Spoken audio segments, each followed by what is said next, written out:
కోసం ఆత్మవిశ్వాసంతో దీక్షా కంకణబద్ధులై సంఘటితమై ఒక సైన్యంగా తరలి వచ్చిన లక్షలాది హిందూ జన బంధు సందోహానికి 100 కోట్ల వందనాలు అర్పిస్తున్నాం. సమకాలీన సమాజంలో చలనచిత్రం అనేది కళా ప్రదర్శనకి ఒక ముఖద్వారంగా మారింది. అది వెండి తెర మీదైనా, బుల్లి తెర మీదైనా, మన చేతుల్లో ఉన్న బుజ్జి తెర మీదైనా ఈ చలనచిత్రమే సంగీత, సాహిత్య, నృత్య, నటనాది కళారూపాల ప్రదర్శనకి ముఖద్వారంగా మారింది.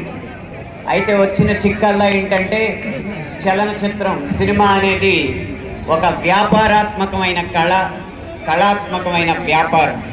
వ్యాపారానికి కళాత్మకతని, కళాత్మకకి వ్యాపారాన్ని జోడించే క్రమంలో హిందూ ధర్మానికి కళంకం కలిగిస్తూనే వస్తుందన్న సత్యాన్ని నేను బాహాటంగానే అంగీకరిస్తున్నాను.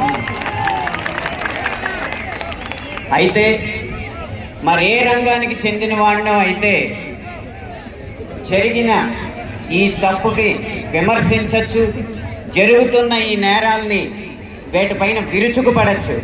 కానీ అదే సినీ రంగానికి చెందిన వాడిని కాబట్టి ఇప్పటిదాకా జరిగిన ఈ హైందవ ధర్మ వ్యక్తిత్వ హననానికి యావత్ ఈ హిందూ సమాజం ముందు సినీ రంగం తరపున క్షమార్పణలు సమర్పిస్తూనే నేను ముందుకు వెళ్తున్నాను.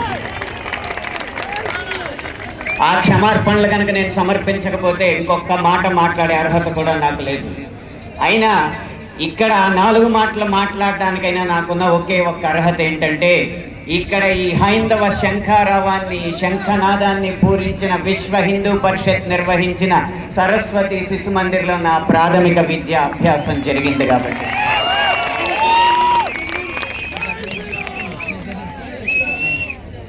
సినిమాల్లో హైందవ ధర్మం మీద దాడి ఎలా జరుగుతుంది, హైందవ ధర్మం హననం ఎలా జరుగుతుంది అనేది ఒక 3 కోణాల్లో 3